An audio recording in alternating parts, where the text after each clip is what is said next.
সুনামগঞ্জের শালনায় বর্ণাঢ্য আয়োজনের মধ্য দিয়ে বিএনপির ৪৭তম প্রতিষ্ঠাবার্ষিকী উদযাপন। সুনামগঞ্জ থেকে শঙ্করেশ্বরী পাঠানো তথ্যচিত্রে থাকছে বিস্তারিত।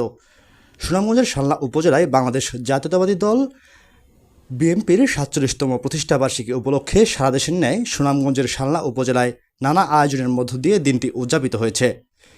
দুপুর ২টায় শালনা উপজেলার পুরাতন শহীদ মিনারের সামনে রাস্তার এক সংক্ষিপ্ত সমাবেশের আয়োজন করা হয়। উপজেলা যুবদলের ভারপ্রাপ্ত আহ্বায়ক এম এ রাজ্জাকের সঞ্চালনায় উপজেলা বিএনপির আহ্বায়ক সিরাজুল ইসলাম সিরাজের সভাপতিত্বে অনুষ্ঠানে বক্তব্য রাখেন উপজেলা বিএনপির সিনিয়র যুগ্ম আহ্বায়ক আব্দুল আওয়াল, যুগ্ম আহ্বায়ক নিত্যানন্দ দাস, মোহাম্মদ আব্দুল করিম মাস্টার, সদস্য মাহবুব সুবহানী চৌধুরী এবং মোহাম্মদ আলী আমজাদ তালুকদার প্রমুখ।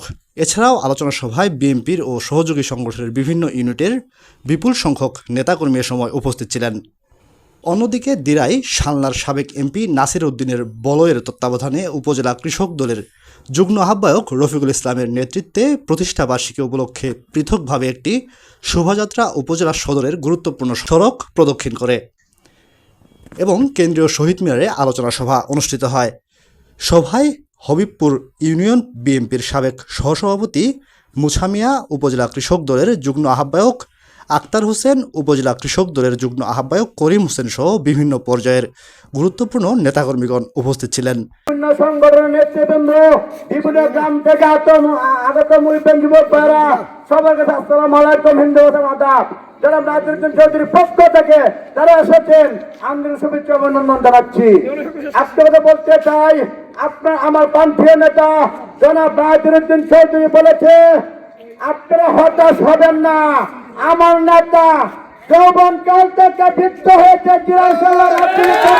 বন্ধু আমার, আপনার নেতা বলেছে, আমার নেতা আপনাদের বলেছে অতি সত্ত্বে ব্যাংকে যাওয়া শুরু যাচ্ছে ৮ তারিখ, ১ তারিখ, আজ ৮ তারিখে ৭টার সময় যাচ্ছে। সবার ওনার জন্য দোয়া করবেন, আশীর্বাদ করবেন বন্ধুরা আমার। আন্দোলন মিছিল চলবে। আপনার একটা কথা বলতে চাই, নাসিরউদ্দিন যখন ডাক দিবে সবাই নিতে চাই। বিএনপি মানে উন্নয়নের দল, বিএনপি মানে বাংলাদেশের কৃষকের ন্যায্য মূল্যের অধিকারের দল।